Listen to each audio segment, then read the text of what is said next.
오늘의 사연 시작합니다. 안녕하세요. 31살 꽃다운 나이의 아가씨이며 꽃가게 점원으로 일하고 있는 사람입니다. 저는 사무실 밀집 지역에서 3년째 꽃가게 점원으로 일하고 있습니다. 가게 주인은 오후 늦게 잠깐 나오거나 문화센터 강의와 꽃꽂이협회 행사 등으로 바빠서 거의 제가 모든 일을 전담하면서 일하고 있지요. 꽃집의 하루는 아침 일찍 시작해서 저녁 늦게야 끝이 납니다. 완전 육체 노동이고 종일 식물 쓰레기들을 치우고 흙을 만지고 물에 손을 담가야 하는 고된 직업이기도 하지요. 더구나 손님이 마구잡이로 밀려 들어오는 것도 아니고 거의 온라인으로 주문받아서 꽃바구니를 찾으러 올 때에만 손님 얼굴을 대하는 경우가 많다 보니 조금 쓸쓸한 직업이기도 하지요. 더구나 그마저도 다 만든 꽃을 킥서비스로 배달하니 손님 얼굴을 볼 일은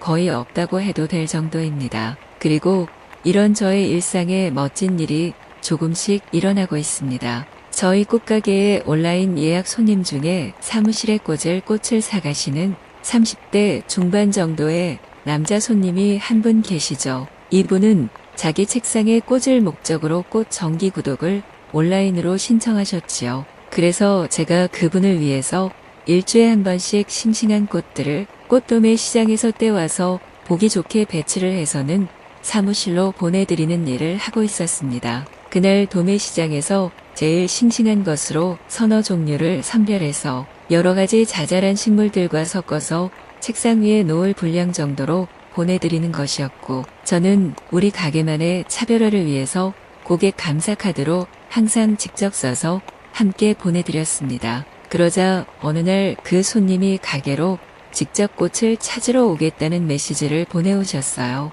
그래서 저는 그 손님이 도착할 시간에 바로 찾아갈 수 있도록 꽃을 준비를 했고, 이제부터는 집과 사무실 모두에 장식할 꽃을 원한다 하셔서 가게 수입도 늘어나게 되었습니다. 예정한 시간이 되어가자 저는 너무 초조해서 견딜 수가 없었습니다. 제가 보내드린 고객 감사 쪽지를 잘 받았다고 온라인으로 비밀 댓글도 달아주셔서 대체 어떤 손님일지가 너무 궁금했는데 이제야 직접 뵐 수 있겠다 싶어서 너무 가슴이 두근거렸습니다. 점심으로 짜장면 곱빼기를 괜히 먹었다 싶어지면서 혹시나 뱃살이 도드라져 보이지 않을까 하고 걱정이 되었죠. 그리고 곁들여 먹은 양파 냄새가 입에서 날까봐 양치도 2번이나 더 하고 가글도 했습니다. 그리고 가게 안에 지저분한 것은 없는지 다시 점검하며 청소를 하고 제 복장은 단정한지를 거울로 들여다보았습니다.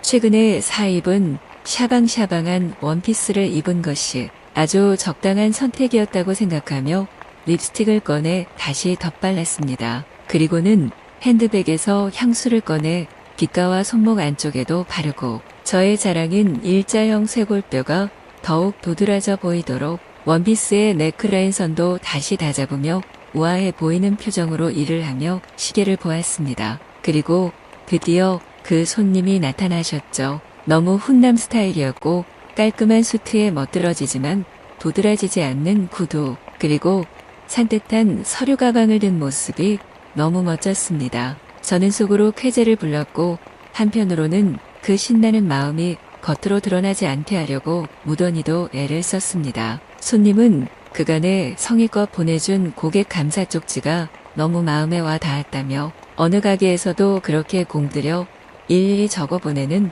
감사 쪽지는 없었다고 했습니다. 사실 제가 너무 한가하고 시간이 남아돌 때 그 쪽지를 썼던 것이었죠. 그걸 쓰면서 저의 울적하고 무료한 마음이 힐링되는 기분이라서 그 쪽지에 정성을 쏟았던 부분도 분명히 있었습니다. 더구나 가게 사장님이 시키지도 않은 일이었기에 저는 나름의 비밀스런 즐거움으로 그 일을 해나가고 있기도 했습니다. 그 손님은 혹시 괜찮다면 저녁 한 끼를 대접하고 싶다면서 시간이 될 때 연락을 달라고 하며 명함을 주고 갔습니다. 저는 곧장 연락을 하고 싶었지만 최소 며칠은 핑긴다는 느낌을 주며 감감무 소식으로 일관했습니다. 그리고 어쩌면 그가 조급해하며 기다리고 있을 시간이 3일을 넘도록 해서는 안 된다는 생각도 동시에 했지요. 기다리다 지치면 그 다음은 자연스레 원래의 일상 속으로 서서히 신경을 되돌리게 되고,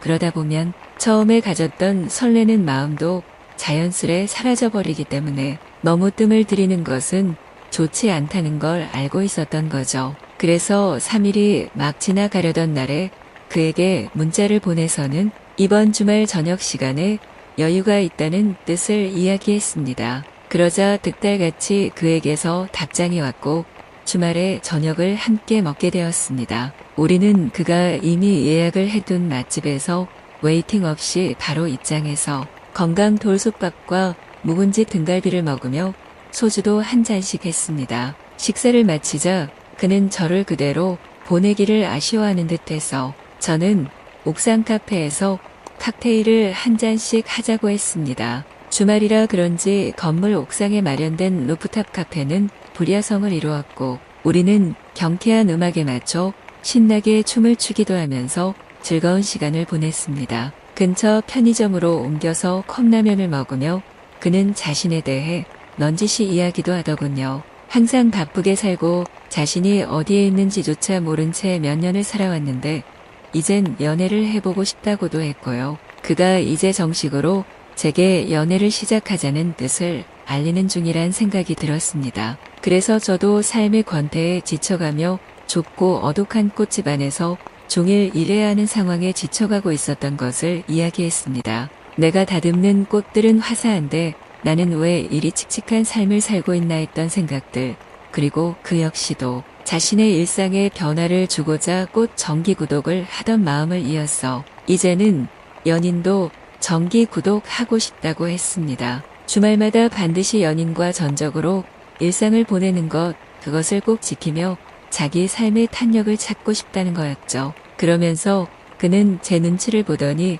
자신과 사귀는 건 어떠냐고 물었습니다. 저는 바라던 바였기에 이 상황에서 더는 뜸을 들이면 안 된다고 생각하고 얼른 좋다고 했습니다. 편리해지고 시간이 단축된 이 시대에 살고 있어서 모든 주문과 배달은 직접 하지 않아도 되는 상황을 우리 모두는 살고 있지요. 그리고 제가 일하는 꽃가게 역시도 그저 비대면으로 손님을 맞이하며 꽃향기는 그저 허공에 남긴 채 업무가 진행되어 갔지요. 그리고 저는 사람이 그리워서 혼자 그 좁은 가게 안에서 거울을 보며 제게 다가올 얼굴 모를 사람을 이렇게도 생각해보고 저렇게도 떠올려보면서 막연한 제 미래를 그리고 있었습니다. 그동안 사람 구경도 못한 채 늘 바쁘기만 했던 제 일상에 아날로그의 방식으로 누군가를 만나고 고백을 들으며 이제 사랑을 시작하려 합니다. 다음 주에 저와 그는 1박 2일 차박을 하면서